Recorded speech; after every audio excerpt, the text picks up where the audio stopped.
안녕하세요. 여러분의 어깨 주치의 정형외과 전문의 배현수입니다. 요즘 어깨 통증으로 고생하시는 분들이 많으시죠? 병원에 오시는 분들 중 특히 40대에서 60대 분들 중에 어깨 통증으로 오시는 분들이 정말 많습니다. 그 중에서도 대표적인 것이 바로 오십견입니다. 오늘 영상에서는 어깨 통증 중에서도 오십견이란 무엇인지, 어떤 증상들이 있고 어떻게 치료하고 예방할 수 있는지, 오십견에 대해서 아주 알기 쉽게 설명해 드리려고 합니다.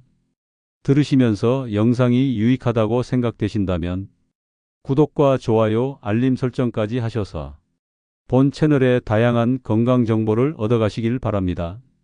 그럼 바로 오늘의 주제 오십견 시작하겠습니다. 일부 오십견의 기본 이해. 1장 오십견이란 무엇인가요? 오십견이라는 말은 흔히 쓰지만 정확한 의학 명칭은 유착성 관절낭염입니다. 이 병은 어깨의 관절을 감싸고 있는 관절낭에 염증이 생기고 시간이 지나면서 점점 딱딱해지고 두꺼워지며 유착이 발생하는 질환입니다. 유착이란 조직끼리 들러붙는 것을 말하는데, 어깨 안에서 이런 일이 생기면 당연히 움직임이 줄어들고 통증이 생기게 되죠. 쉽게 말해 어깨의 관절을 감싸고 있는 얇은 주머니 같은 조직, 관절낭이 원래는 부드럽고 유연하게 움직여야 하는데 염증이나 다른 원인으로 인해 그 조직이 점점 딱딱하게 굳어버리는 겁니다. 그렇게 되면 어깨의 관절이 마치 얼어붙은 것처럼 잘 움직이지 않게 되고 통증도 심해지게 됩니다. 처음에는 가볍게 아프다가 점점 팔을 들거나 뒤로 젖힐 때 통증이 심해지고 나중에는 아예 움직이기가 힘들어져요. 이런 과정을 거치며 어깨가 얼어붙은 것처럼 굳어버리기 때문에 영어로는 프로전 숄더이라고 부릅니다. 이 병은 한번 생기면 치료에 긴 시간이 걸리고 일상생활에 큰 불편을 줄 수 있기 때문에 정확한 이해와 꾸준한 관리가 정말 중요합니다. 2장 오십견과 혼동되기 쉬운 질환들. 어깨 통증을 유발하는 질환은 생각보다 많습니다. 그래서 단순히 팔이 아파요, 팔이 안 올라가요 라고 해서 오십견이라고 단정 지을 수는 없습니다. 다음은 오십견과 증상이 비슷해서 헷갈릴 수 있는 어깨 질환들입니다. 회전근개 파열. 회전근개는 어깨를 안정적으로 움직이게 해주는 근육과 힘줄들의 집합입니다. 이 중 하나라도 파열되면 팔을 움직일 때, 특히 옆으로 들어 올릴 때 통증이 심하고 움직일 수는 있지만 힘이 빠지거나 걸리는 느낌이 납니다. MRI를 찍어야 정확히 진단이 되며 50대 이후에는 퇴행성으로 찢어지는 경우가 많습니다. 석회성 건염. 어깨 힘줄에 칼슘이 침착되면서 극심한 통증을 유발하는 질환입니다. 갑자기 시작되는 매우 강한 통증이 특징이며 밤에 특히 심해서 잠을 못 이루는 경우도 많습니다. 엑스레이나 초음파로 진단이 가능하고 주사 치료나 체외 충격파 치료 등으로 호전됩니다. 어깨 충돌 증후군. 어깨뼈와 힘줄 사이의 공간이 좁아져서 팔을 위로 들거나 옆으로 돌릴 때 그 사이가 마찰을 일으키며 통증이 생깁니다. 반복된 동작이나 잘못된 자세에서 흔히 발생하며 어깨 위로 손을 올릴 때 뻐근하고 찌릿한 느낌이 듭니다. 어깨 관절염. 어깨 관절에 연골이 닳아 없어지면서 뼈와 뼈가 직접 부딪혀 통증이 발생하는 질환입니다. 주로 노인층에서 발생하며 만성적인 통증과 함께 어깨에서 소리가 나거나 움직임이 부드럽지 않게 됩니다. 이러한 질환들과 오십견은 증상이 매우 비슷할 수 있지만 오십견은 특징적으로 가만히 있어도 아프고 움직일 때 통증이 더욱 심해지며 점점 움직임이 제한되는 점에서 차이가 있습니다. 반면 다른 질환들은 특정 자세나 동작에서만 통증이 발생하는 경우가 많죠. 2부 오십견의 진행과 증상 상세 분석. 오십견은 다음과 같은 세 단계를 거쳐 진행됩니다. 각 단계별로 증상의 특징과 환자들이 느끼는 불편함, 필요한 대처법에 대해 자세히 설명드리겠습니다. 1단계 통증기. 이 시기에는 통증이 갑작스럽게 혹은 서서히 시작되며 점점 심해집니다. 밤에 특히 통증이 심해서 잠을 설칠 수 있고 갑작스레 팔을 움직일 때 찌릿한 느낌이 들기도 합니다. 이 시기에는 관절낭 내부의 염증 반응이 활발하게 일어나는 상태이므로 무리한 운동보다는 통증을 줄이기 위한 안정과 약물 치료가 필요합니다. 2단계 동결기. 통증이 조금은 줄어들지만 팔을 들어 올리거나 뒤로 돌리는 등의 동작이 거의 불가능해집니다. 어깨 관절이 점점 굳어지면서 관절낭의 움직임 범위가 확연히 줄어듭니다. 이 단계에서는 관절 운동 범위를 조금씩 회복시키기 위한 재활치료가 매우 중요합니다. 3단계 해빙기. 서서히 어깨의 유연성이 회복되고 움직일 수 있는 범위가 넓어집니다. 통증도 점차 줄어들고 일상적인 동작도 다시 가능해지기 시작합니다. 하지만 회복에는 수개월에서 수년이 걸릴 수 있으며 회복 중에도 꾸준한 운동과 스트레칭을 통해 후유증을 줄이는 것이 중요합니다. 3부 50견의 치료 방법 총정리. 약물치료. 소염 진통제는 염증을 줄이고 통증을 완화하는 데 도움을 줍니다.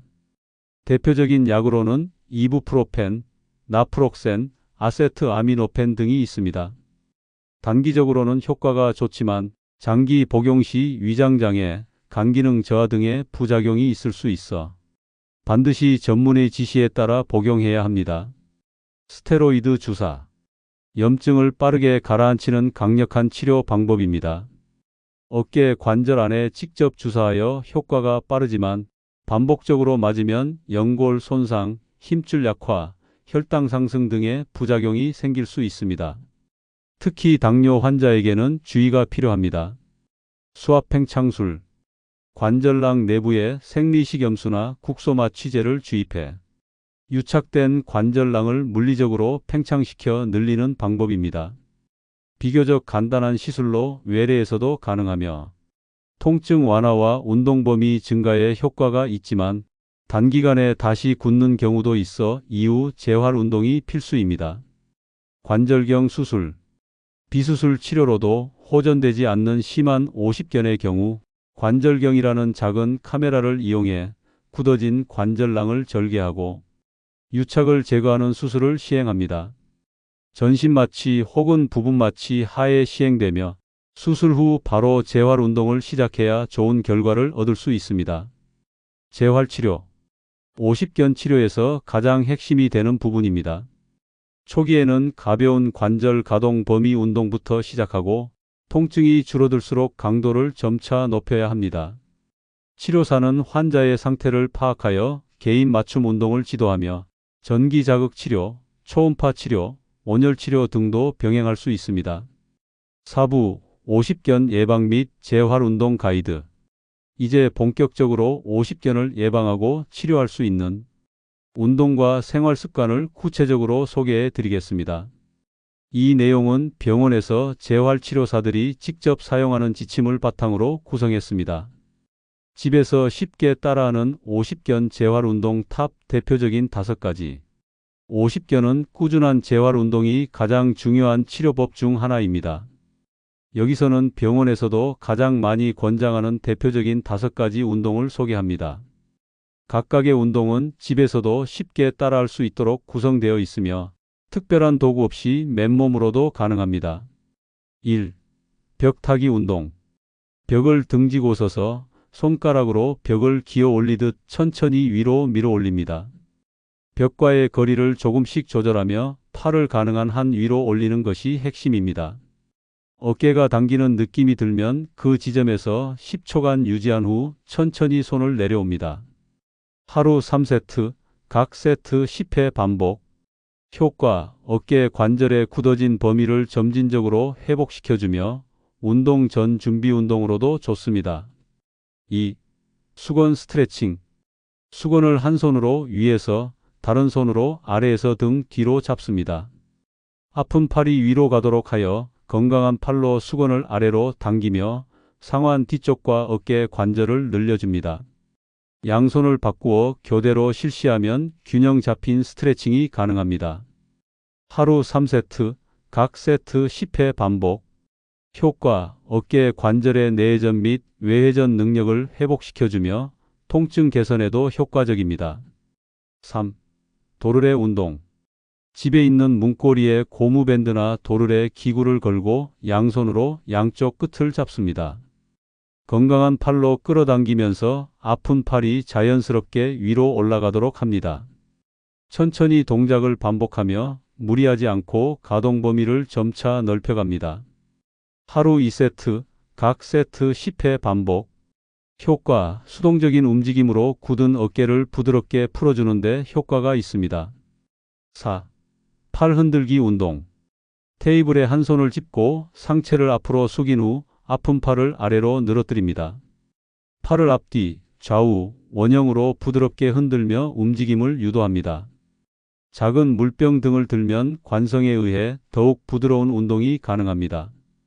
각 방향별로 하루 1분씩 하루 3세트 반복. 효과, 어깨에 무리를 주지 않으면서 순환을 촉진하고 관절막의 유연성을 높이는 데 효과적입니다. 5. 기지개 스트레칭. 아침에 일어났을 때 혹은 자기 전 천천히 양팔을 머리 위로 올려 기지개를 켜듯 스트레칭합니다. 아픈 팔이 위로 올라가기 어렵다면 건강한 팔로 보조하며 같이 올려줍니다. 앉아서도 가능하며 동작 후 10초간 유지하는 것이 좋습니다. 하루 2회 아침, 저녁에 반복. 효과, 밤새 굳어있던 관절과 근육을 풀어주며 하루 시작 또는 마무리에 적합한 운동입니다. 이 5가지 운동은 50견의 회복 속도에 맞추어 천천히 반복하면 누구나 안전하게 따라할 수 있으며 증상 완화 및 예방에 탁월한 효과가 있습니다. 무엇보다 중요한 것은 무리하지 않고 매일 꾸준히 실천하는 것입니다. 5부, 생활 속에서 50견 재활 루틴 만들기. 50견 재활은 단기전이 아니라 장기적인 관리가 필요합니다. 다음은 1일 기준 추천 루틴입니다. 아침 7시에서 9시. 기지개 스트레칭 2회. 벽타기 운동 1세트. 점심시간 전후 12시에서 2시. 문틀 스트레칭. 어깨 롤링 10회. 저녁 후 6시에서 8시. 수건 스트레칭 2세트. 펜들럼 운동 1세트. 양팔 들어 올리기 10회. 자기 전 10시에서 11시. 상체 회전 운동. 기지개 스트레칭. 주의사항. 통증이 심해질 경우 운동을 중단하고 병원 진료 필요. 갑자기 강도 높이는 것보다 점진적으로 늘리는 것이 효과적. 지금까지 50견에 대한 원인부터 증상, 치료 방법, 그리고 집에서 할 수 있는 대표적인 운동까지 모두 살펴보았습니다. 중요한 건 복잡한 의학적 처치보다도 일상 속에서 어깨를 자주 움직이고 꾸준히 관리하는 습관입니다. 무엇보다도 아프면 쉬자보다는 통증을 조절하며 조금씩 움직이자는 자세가 50견 극복의 핵심입니다. 혹시 지금 어깨가 뻐근하고 팔이 잘 안 올라가신다면 오늘 소개한 스트레칭부터 가볍게 시작해 보세요. 분명 변화가 찾아올 겁니다. 50견은 절대 혼자 참고 버티는 병이 아닙니다. 함께 꾸준히 관리해 나간다면 분명 통증 없는 하루를 되찾을 수 있습니다. 오늘 영상이 여러분의 어깨 건강에 조금이나마 도움이 되었기를 바랍니다. 더불어 구독과 좋아요, 알림 설정을 하시어 다음에 더 좋은 건강 정보로 만나 뵙기를 희망합니다. 여러분의 어깨 건강을 응원합니다. 시청해 주셔서 감사합니다.